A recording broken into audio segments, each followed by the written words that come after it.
The station called Helix Throne floated in the dark between stars, far from any world that belonged to anyone. It was a place built for talking, for deals, for the kind of politics that decided which species got to grow and which ones got swallowed. The Galactic Council had owned it for 6,000 years, and in all that time, they had never once invited a species to the table and meant it as a kindness. Park Jinu knew this. He stood at the observation window of the human cruiser Baekdu, watching the station grow larger as they approached. It was enormous, a spinning ring of white metal and blue light, covered in the symbols of 42 species that had carved the galaxy among themselves long before humanity had even learned to make fire. Jinu adjusted the collar of his diplomatic coat and said nothing. Behind him, his team was preparing.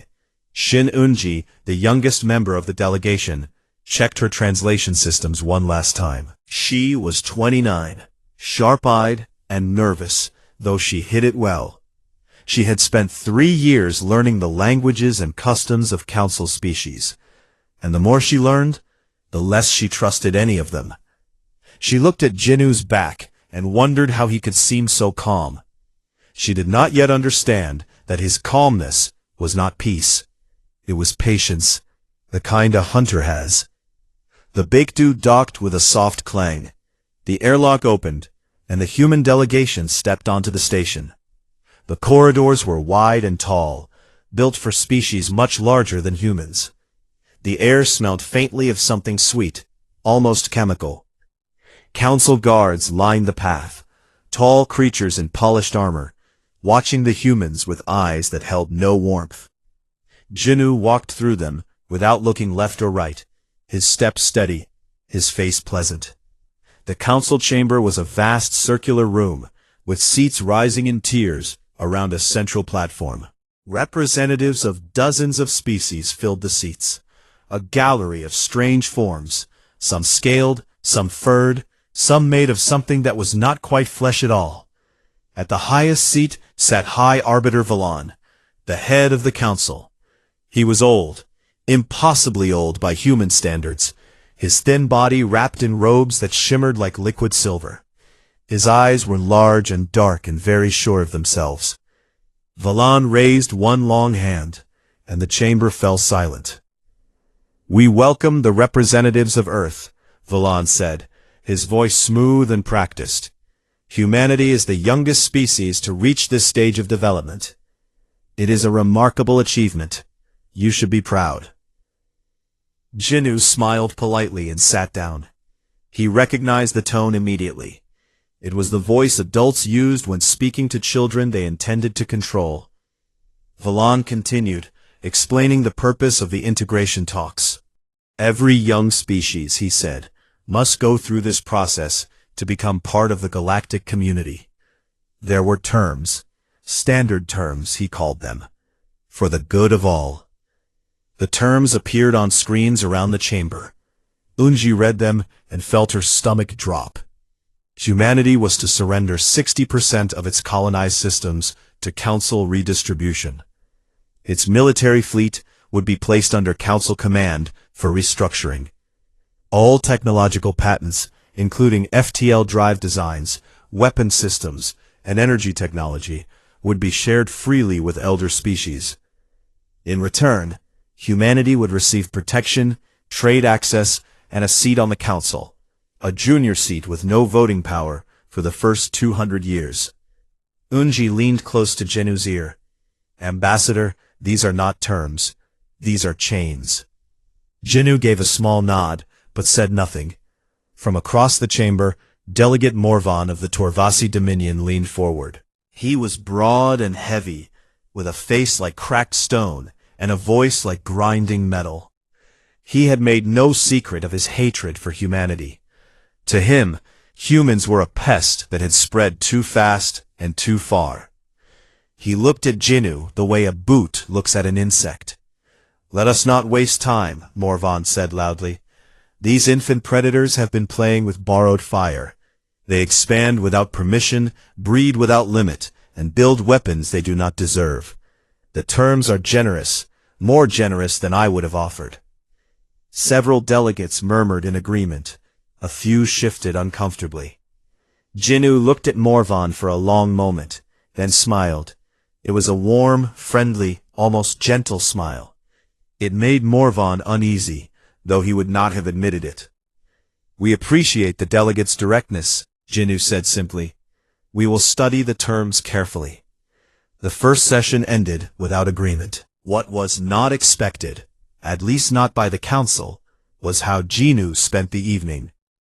Back on the Bektu, Jinnu sat in a secure communications room with Unji, and read through the intelligence brief that Quan Taesun had sent from Earth. Taesun was the director of the Human Intelligence Bureau, a man who believed that the best weapon was information, and the best shield was knowing your enemy's plan before your enemy did. His brief was thorough and devastating. Human intelligence assets had intercepted Council communications going back 8 months. The talks were a performance. The Council had already voted in secret to subjugate humanity regardless of the outcome. The Council Enforcement Fleet, 400 warships under Commander Dryack, was already moving into position around human border systems. If humanity accepted the terms, their military would be dissolved piece by piece over decades. If humanity refused, the fleet would blockade human colonies and starve them into submission. Either way, humanity would be broken. Jinnu read every line. Then he closed the file. Unji watched him. "What do we do?" she asked. Jinnu looked at her. His expression had not changed. The pleasant smile was still there, but now she saw something behind it, something hard and old and very, very dangerous. "We do what they don't expect," he said quietly. "We keep smiling. We keep talking. We buy time." He paused for a moment, then leaned forward. "Send a message to Admiral Yoon Hana. Encrypted, highest priority. 2 words." Unji waited. Jinnu's voice was calm and steady. "Wake up the Iron Veil." Unji sent the message. Somewhere in deep space, far from Council eyes, the largest carrier group in the United Earth Fleet began to move in total silence, running dark, heading for a position that would change everything. The Council had set a trap. They did not know that they had just walked into one. 3 days passed, and the Council grew irritated. Park Jinnu had turned the talks into a slow, grinding exercise in patience. He asked for clarifications on every clause. He requested recesses to consult with Earth. He debated the meaning of single words in the agreement, sometimes for hours. It was polite, it was respectful, and it was driving the Council mad. High Arbiter Valan sat in his high seat and watched the human ambassador with growing suspicion. He had expected fear from the humans, perhaps defiance, perhaps even anger. He had not expected this careful, smiling slowness. It felt wrong, like watching an animal that should be running, but was instead sitting still and watching you back. But Valan told himself it was nothing. Humans were young. They were overwhelmed. They needed time to accept what they could not change. He had seen it before with other species. The denial, the stalling, then the quiet surrender. It always ended the same way. He was wrong. While Jinnu talked and smiled and wasted the Council's time, things were happening in the dark spaces between stars. Vice Admiral Yoon Hana had received Jinnu's message and moved without hesitation. She was 46 years old, a woman who had commanded warships since she was 23, and she understood the situation perfectly. The Council thought humanity was alone and afraid. She intended to correct that misunderstanding. The United Earth Fleet mobilized under complete communications blackout. No signals, no broadcasts, nothing that the Council's sensor networks could detect. The ships moved on pre-planned routes that Quan Taesun's intelligence division had mapped years ago. Routes through dead systems, gas clouds, and gravitational blind spots where Council sensors could not reach. Fleet Commander Bae Dong-hyun led the Iron Veil carrier group through the longest of these routes, a looping path that would bring them behind the Council Enforcement Fleet's position without ever crossing a monitored corridor.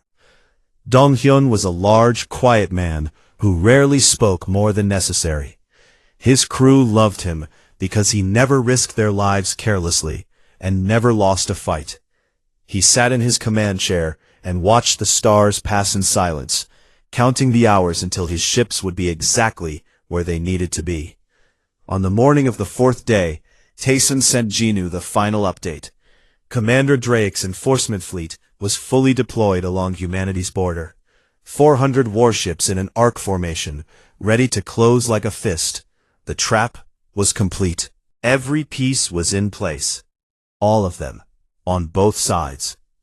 The fourth session began like the others, with formalities and procedures. But the air in the chamber felt different. Morvan was restless. He had been pushing for days to end the talks and force a decision. His patience, which had never been great, was gone. 20 minutes into the session, Morvan slammed his heavy fist on the table. "Enough," he said. "Humanity has wasted this council's time long enough. You will sign the terms today, or you will face the consequences. And I promise you, Ambassador, the consequences are already closer than you think." The chamber went quiet. Several delegates looked uncomfortable. Morvan had said too much. The fleet at the border was supposed to be a secret, a card to be played only after the talks failed. Instead, Morvan had waved it in the open like a man too angry to care. Jinu looked at Morvan for a long time. Then he looked at Velon. Then he stood up. The silence in the chamber became absolute. "High Arbiter," Jinu said, and his voice was calm, almost gentle. "I want to thank you, truly. These past 3 days have been very educational." Velon frowned. "Ambassador, I suggest you sit down and—" "I will not be sitting down," Jinu said. "Not today, not at this table, not ever again." He reached into his coat and produced a small data device. He placed it on the table in front of him. 8 months ago, the Council held a closed session. 17 delegates voted to subjugate humanity, regardless of the outcome of these talks. The motion was recorded as Resolution 1187 Sigma. I have a copy. The chamber erupted. Delegates turned to each other, shouting, denying, accusing. Velon's face went pale. Jinu continued, his voice cutting through the noise like a blade. 6 months ago, Commander Drake was given orders to position the enforcement fleet along our border systems. The deployment schedule, the formation patterns, and the blockade logistics were transmitted on what you believed were secure channels. They were not secure. We have read every message. More shouting. Morvan was on his feet, his face twisted with rage, but for once, he had no words. 4 months ago, a resource seizure schedule was drafted. It detailed which human colonies would be stripped first, which technologies would be confiscated, and which populations would be relocated. I have that document as well. Jinu paused and looked around the chamber slowly, meeting the eyes of every delegate who would look at him. Most looked away. "You invited us here to talk about peace," he said, "but you were never offering peace. And when we did not put it on fast enough, you prepared a cage." He straightened his coat. "Humanity terminates these talks." The words hit the chamber like a physical blow. Velon stood, his robes shifting around him. "Ambassador Park, you are making a grave mistake. You do not understand what you are." "I understand perfectly," Jinu said, and for the first time, the smile was gone. What was left underneath was something the Council had never seen before, something ancient and hard, the face of a species that had crawled out of the mud, survived ice and fire and famine and 1,000 wars against itself, and refused, every single time, to die. "You built a cage before we even sat down," Jinu said quietly. "That was your first mistake. You assumed we would not notice. And your third mistake, High Arbiter, the one you will regret most, is that you have no idea what you are dealing with." He turned and walked toward the exit. Unji fell into step beside him. Behind them, the chamber dissolved into chaos. The human delegation boarded the Baekdu in silence. The cruiser detached from Helix throne, its engines glowing bright against the dark. And then it jumped to FTL and was gone. Valan stood in the empty space where the humans had been, and felt something he had not felt in centuries. He was not sure what to call it. It was cold, and it sat in his chest like a stone. Beside him, Scribe Latha clutched her records to her chest. She had been reading about Earth's history in her private time. The wars, the empires, the collapses, and the way they always got back up. She looked at the empty chairs and whispered to herself, "What have we done?" He turned to a communications officer and gave the order. "Tell Commander Drake to activate the blockade." The war, he believed, would be short. The youngest species in the galaxy against the oldest coalition in history. It would not even be a contest. He believed this completely, and he was completely wrong. The human border colony of Nova Inchin orbited a yellow star in a system rich with minerals and water. 40 million people lived there. They had built cities and valleys, farms on wide plains, and orbital stations that hung above the atmosphere like silver seeds. It was a young world, barely 60 years old, and it smelled like fresh soil and ambition. It was also the first target. Commander Drake brought his fleet out of FTL at the edge of the system. 400 warships arranged in a perfect crescent formation. They were beautiful in a cold way, long and angular, painted in the gray and white of the Council Enforcement Fleet. Drake stood on the bridge of his flagship and looked at the small blue world on his display and felt nothing but certainty. He had commanded the Enforcement Fleet for 90 years. Not one of them had lasted more than a week. He opened a broadcast channel to the colony. "People of the human settlement designated Nova Inchin. This is Commander Drake of the Galactic Council Enforcement Fleet. Your government has refused the lawful terms of integration. You are hereby ordered to surrender all military assets, ground your ships, and open your orbital stations for inspection. You have 1 hour to comply. Resistance will be met with force." He closed the channel and waited for the panic to begin. The colony did not panic. For several minutes, there was nothing. No response, no distress signals, no evacuation orders, just silence. Drake frowned and checked his sensors. The colony's communication systems were active. They had received the message. They were simply choosing not to answer. Then something came through. Not words. Music. An old song, human in origin, broadcast on every open frequency. It was slow and deep, and carried a kind of weight that Drake did not understand. His communications officer looked at him with confusion. Drake waved it away. "They are afraid," he said. "Fear makes species do strange things. Begin approach formation." His fleet moved forward. 300 ships in the main body, 100 in reserve. Standard doctrine. Overwhelming force against an unarmed colony. He expected to be drinking victory wine within the hour. The first sign that something was wrong came from his sensor officer. "Commander, I am detecting energy signatures in the asteroid belt. Multiple signatures. They were not there when we arrived." Drake turned. "Identify them." The sensor officer's hands moved quickly, and then stopped. Her face changed.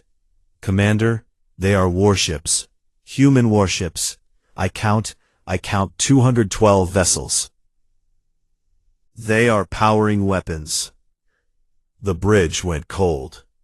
Vice Admiral Yoon Hana had been waiting in the asteroid belt for 31 hours, her ships running dark. Their systems powered down to minimum, hidden among the rocks and ice like wolves in tall grass. She was a patient woman, and she had used every minute of that patience. Her crews were rested, her weapons were charged, and her plan was simple. She opened a channel to Dryac. "Commander Dryac, this is Vice Admiral Yoon Hana of the United Earth Fleet. You are surrounded. You have 10 minutes to power down your weapons and withdraw from this system. This is the only time I will ask politely." Dryac stared at the tactical display. 200 human ships in front of him, emerging from the asteroid belt like ghosts. But that was not the worst part. "Commander, is Sensor Officer again," her voice breaking. "New contacts behind us. FTL signatures. Many of them." Behind the Council fleet, space tore open. The Iron Veil carrier group dropped out of faster-than-light travel, in a perfect line. 140 warships, led by Fleet Commander Bae Donghyun, aboard the carrier Iron Veil. They had come through the dead routes, the unmapped corridors, the paths that Council charts said led nowhere. They were now sitting directly behind the enforcement fleet, their weapons already locked. Drake's fleet was caught between two jaws. His first officer looked at him. "Commander, we fight," Drake said. Pride was a disease, and he was very sick with it. He gave the order to attack. The battle lasted 14 minutes. It was not a battle in the way that Drake understood battles. He understood formations, broadsides, slow maneuvering of heavy ships, trading fire at range. That was how Council wars had been fought for thousands of years, when they were fought at all, which was rarely. Humanity fought differently. Hana's ships did not hold formation. They broke into dozens of small groups that moved independently, each one making its own decisions, adapting in real time. Drone swarms launched from the carriers in clouds of thousands, tiny machines that found the gaps in Council shields and burned through sensor arrays and weapon systems with surgical precision. EMP lance strikes, a weapon the Council had never seen, hit ship after ship, shutting down their power systems without destroying them. The ships went dark and drifted, alive but blind and helpless. And then there were the micro-jumps.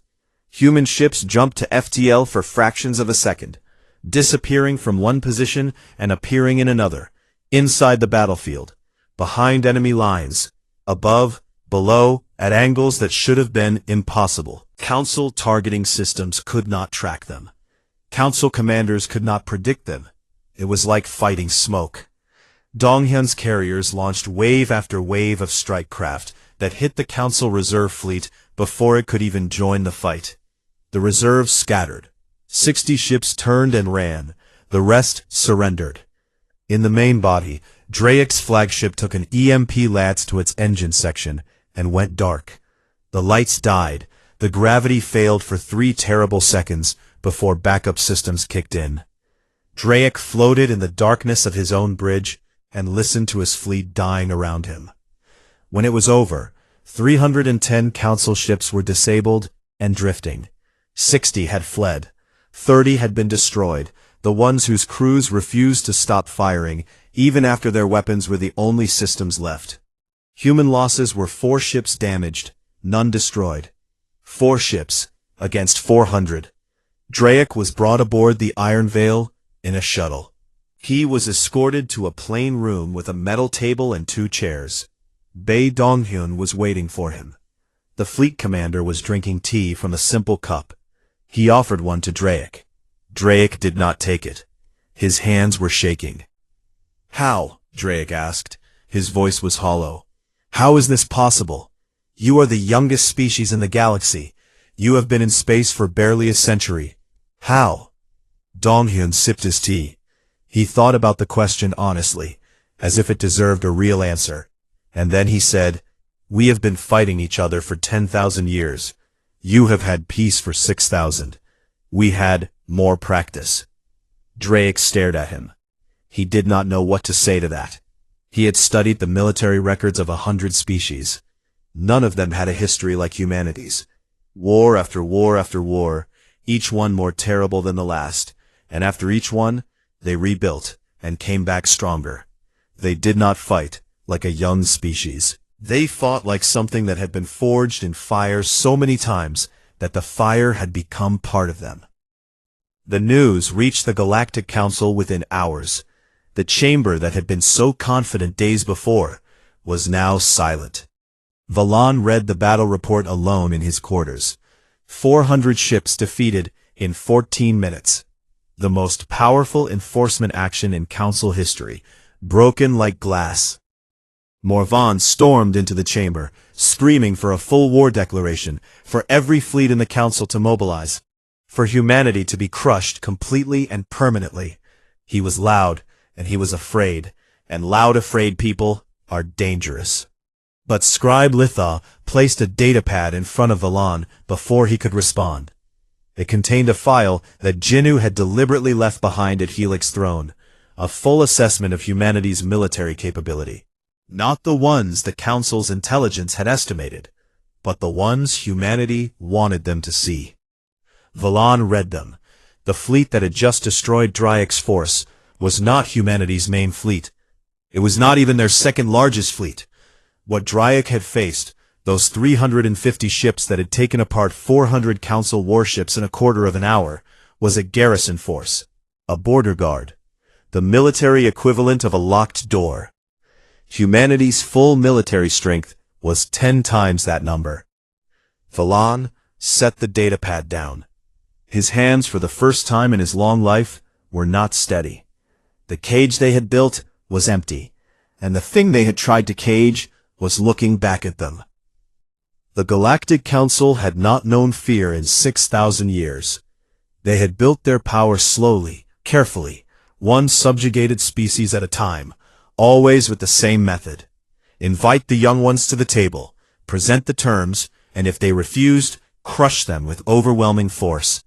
It had worked 42 times. It had never failed. Until now, in the days after the battle at Nova Incheon, the Council fractured like ice under heat. The news spread fast, faster than Valan could control it. 400 ships defeated in 14 minutes. Commander Dryak captured alive. Humanity's border barely scratched. The numbers were impossible, and yet they were true, and every species in the galaxy was now doing the same math and arriving at the same terrifying conclusion. 7 species quietly opened back-channel communications with humanity within the first 48 hours. They sent no ambassadors, no formal messages, just encrypted signals to human diplomatic frequencies, asking careful questions. What did humanity want? Were they planning to attack? Could there be trade? Could there be friendship? Could they please not be on the list of enemies? Park Jinnu received every one of these messages aboard the Baekdu, which had returned to human space and was now docked at the military station above Earth. He read them carefully and responded to each one with the same message. Humanity has no list of enemies. We only have a list of friends. The door is open for anyone who wants to walk through it. But Jinnu was not done. He had won the first move, but the game was far from over. Morvan was still screaming for war. Valan was still in power, and the Council, even fractured, still commanded more ships and more resources than humanity. If they unified again, if fear turned to anger instead of caution, the next fight would not be 14 minutes. It would be a long, bloody war across 100 systems, and millions would die on both sides. Jinnu needed to make sure that did not happen. And so he did something that no species had ever done in the history of the Council. He spoke directly to the people. The broadcast went out on every frequency, in every language, to every world in Council space. It was not encrypted. It was not hidden. It was open, clear, and meant for everyone. Jinnu sat in a simple room, with a plain wall behind him. He wore no uniform, no medals, nothing that suggested authority or threat. He looked into the camera and spoke the way one person speaks to another. My name is Park Jinnu. I am the ambassador of the United Earth Government. I am speaking to the citizens of every species in the Galactic Council. Not to your leaders. To you. He paused, letting the words settle. 130 years ago, humanity left its homeworld for the first time. We were excited. We looked at the stars and imagined friends, neighbors, partners. When we learned we were not alone, we were happy. When we were invited to join the council, we were honored. We came to the integration talks with open hands and honest intentions. His voice remained steady. There was no anger in it, no bitterness, just a quiet honesty that was harder to argue with than any weapon. What we found was not partnership, it was a trap. The terms demanded that we surrender our worlds, our ships, our technology, and our freedom. When we asked questions, we were mocked. When we tried to negotiate, we were threatened. And while we sat at the table, a fleet of 400 warships was sent to surround our homes and starve our children. He let the silence hold for a moment. We did not start this. We walked away from the table. We defended ourselves when attacked. We did not fire the first shot. And when the fight was over, we treated the captured crews with dignity and care. Every prisoner is safe. Every wounded soldier is receiving medical treatment. We are not monsters. We never were. He leaned forward slightly. We do not want war. We have had enough war in our history to last us forever. We want trade. We want friendship. We want to build things together, to explore together, to grow together. That is what we came to the table for, and that is what we still want. He paused one last time. But we will not kneel. We will not surrender our people, our homes, or our future to anyone who demands it at the point of a gun. The choice of what happens next is not ours alone. It is yours. Not your leader's choice. Yours. We are here. We hope you walk through it. The broadcast ended. The effect was like dropping a stone into still water. On 12 council worlds, citizens began public demonstrations, demanding their governments withdraw from the coalition against humanity. On 5 more worlds, the demands turned into massive protests that shut down government districts for days. Council representatives who had voted for Resolution 1187 Sigma found their names published on public networks. Some resigned. Others locked themselves in their offices and refused to answer questions. Valon watched his authority crack and could do nothing. The council was a coalition, not an empire. He could not force species to obey. He could only persuade, and right now his ability to persuade was dying. But Morvan was not persuaded. Morvan was furious. The Torvasi Dominion was the most militaristic species in the council. They were large, strong, proud, and they believed with absolute certainty that strength was the only language worth speaking. The defeat at Nova Incheon had humiliated them, and humiliation was something the Torvasi could not survive. It was worse than death. It demanded an answer. Morvan ignored the council's orders to stand down. He assembled the Torvasi war fleet, 2,000 ships, the full military power of his species, and aimed them at the human colony of Sioha Prime. If the council would not act, the Torvasi would act alone. He would burn the humans out of the sky and restore his people's honor. He told no one outside his command structure. But Quan Taisun already knew. Taisun had been feeding Morvan false intelligence for weeks through compromised Torvasi communication channels. The false reports showed Sioha Prime as lightly defended, a soft colony with minimal orbital protection, and a small patrol fleet. A guaranteed victory. Morvan believed the reports because he wanted to believe them. Anger makes people stupid, and Morvan was very angry. The Torvasi fleet dropped out of FTL at Seha Prime and found not a soft colony and a small patrol fleet, but the full strength of the United Earth First Fleet. 1,200 warships, the pride of human military power, arranged in perfect formation around the planet. At the center, like a mountain of steel floating in the dark, sat the dreadnought Guangedo, the largest warship humanity had ever built. Its hull was 3 kilometers long. Its weapons could crack a moon. Yunhana stood on the bridge of the Guangedo, and looked at the Torvasi fleet on her display. 2,000 ships, impressive on paper. She had read their combat records. They had not fought a real enemy in over 1,000 years. Their tactics were old. Their technology was powerful, but unimaginative. They relied on size and numbers, and the assumption that their enemies would be afraid. She opened a channel. Torvasi Fleet, this is Vice Admiral Yoon Hana. You have entered human sovereign space without authorization. You have 10 minutes to power down your weapons and withdraw. This offer will not be repeated. For a long moment, nothing happened. Then, one by one, Torvasi ships began powering down their weapons. Captains who could see the wall of human ships in front of them understood what their commander did not. This was not a fight they could win. This was not even a fight. It was a choice between living and dying. 700 ships surrendered in the first 2 minutes, then 1,000, then 1,500. The formation collapsed as ship after ship broke away and drifted to safe distance. But Morvan's flagship kept coming. He ordered his bridge crew to fire. His weapons officer hesitated. Morvan screamed the order again. The officer obeyed. The Guangato did not even need to move. A single focused EMP lance struck Morvan's flagship and shut it down completely. The ship went dark and drifted, spinning slowly, powerless. The whole thing took 90 seconds. Morvan was brought aboard a human ship in restraints. He was taken to a communication room where a holographic image of Park Jinu was waiting. Jinu looked at the Torvasi delegate, the one who had called humanity infant predators, the one who had promised consequences, and said only 6 words.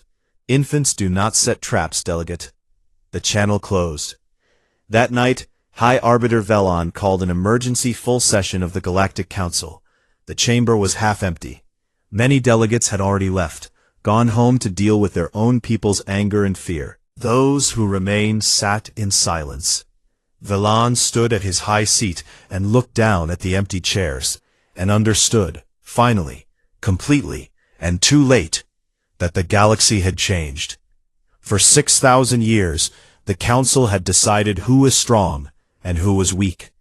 They did not get to make that decision anymore. For the first time in 6,000 years, the Galactic Council had to discuss not how to control a younger species, but how to apologize to one.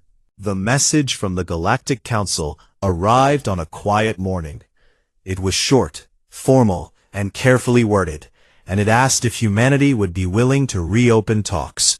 Not the old talks, new talks, on whatever terms humanity considered appropriate.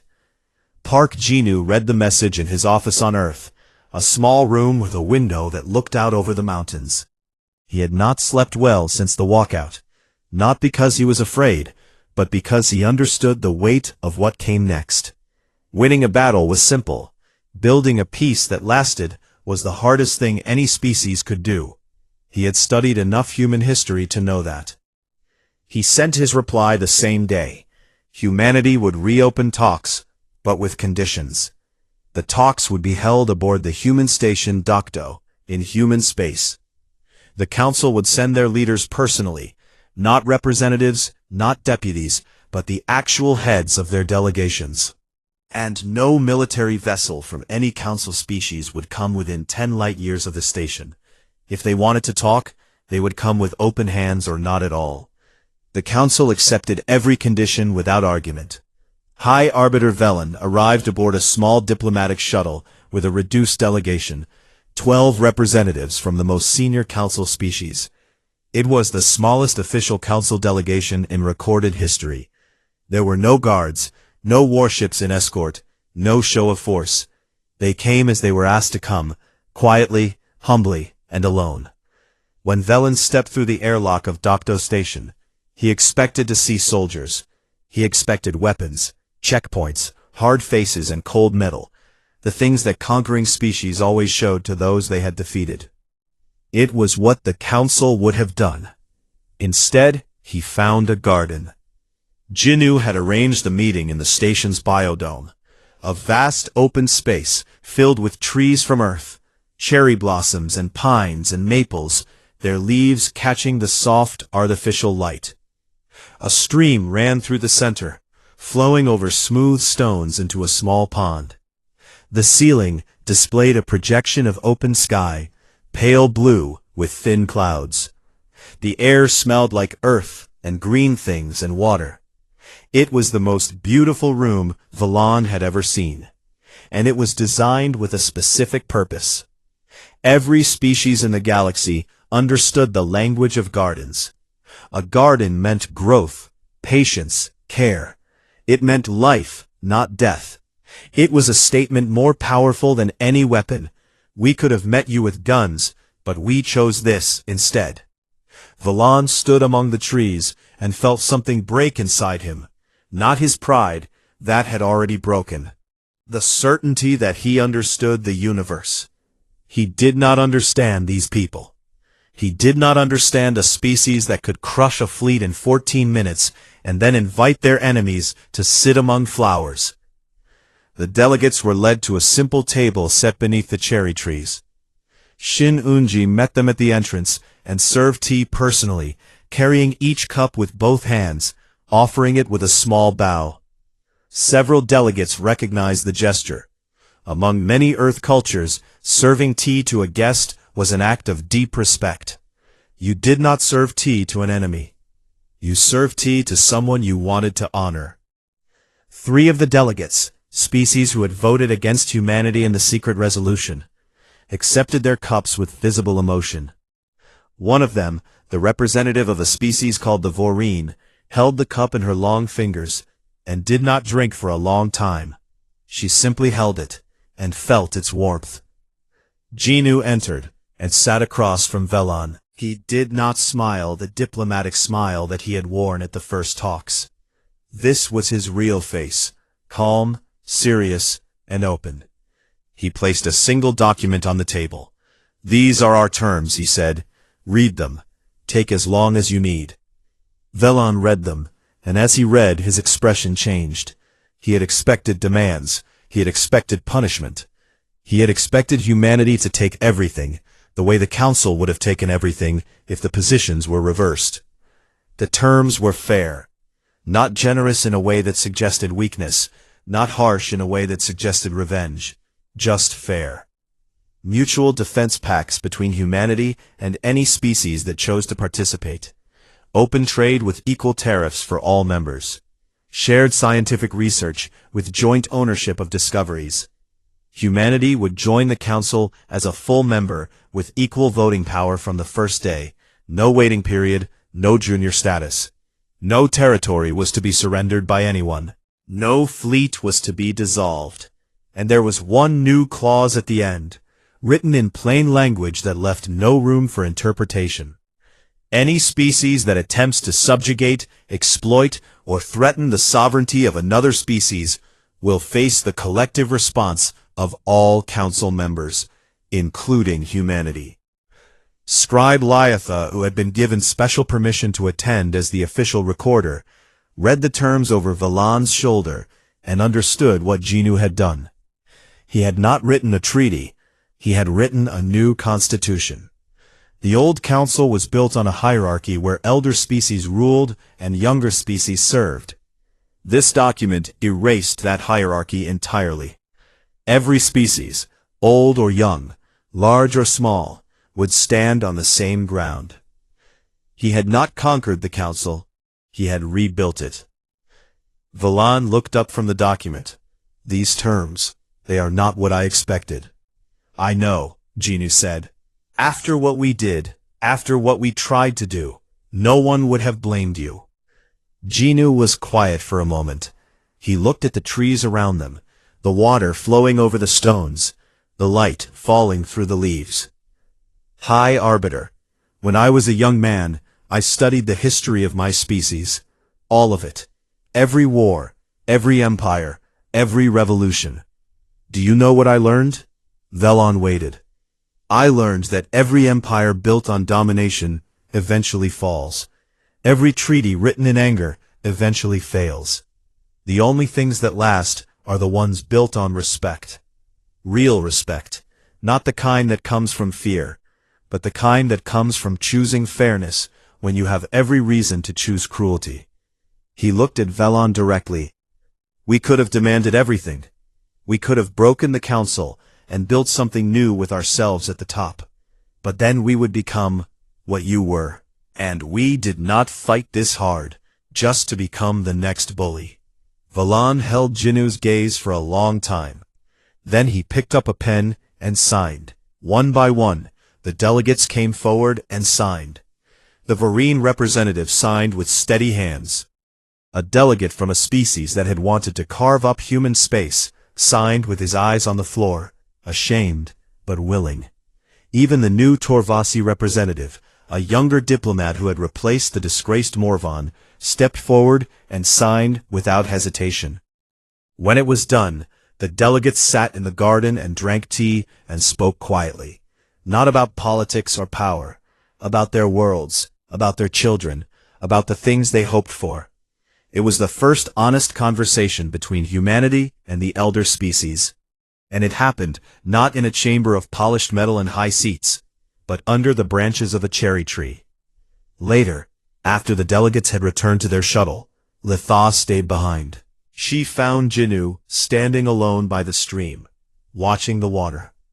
"Ambassador," she said carefully, "may I ask you something?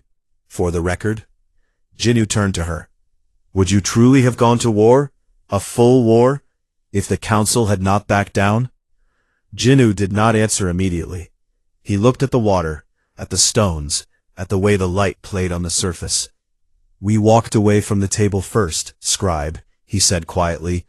"That should tell you everything. We do not want war. We never did, but we spent our entire history learning one truth. If you do not stand up, you get stepped on, every single time." Litha nodded slowly. She opened her record and wrote the final entry for the day. She chose her words carefully, knowing they would be read by every species in the galaxy for centuries to come. On this day, the youngest species in the Galactic Council taught the eldest a lesson they had forgotten, that peace is not submission, and strength is not cruelty. She closed the record and left the garden. The cherry blossoms fell softly in the artificial breeze, settling on the water like tiny white boats sailing nowhere in particular. On the bridge of her flagship, far above, Yoon Hana watched the council shuttle depart. It shrank to a point of light, and then vanished into the dark. Bae Donghyun stood beside her, arms crossed, his face its usual calm. "Think it will hold?" he asked. Hana watched the stars. They were very bright and very far away, and every one of them now meant something different than it had a month ago. A month ago, those stars were surrounded by species that saw humanity as prey. Now they were surrounded by species that understood, perhaps for the first time, that the small, young, loud, stubborn creatures from the third planet of a minor star were not prey at all. "It will hold," she said, "as long as they remember what happens when it does not." She paused, and then she smiled. It was a small smile, the kind that people wear when they are tired but satisfied, when the work is done and the cost was high, but the result was worth it. And we will make sure they remember. The stars burned on, quiet and endless, and humanity stood among them, not as masters, not as conquerors, but as equals. For the first time, that was enough. And far away on 42 different worlds, 42 different species looked up at the sky and thought the same thought. The youngest ones had been the wisest all along.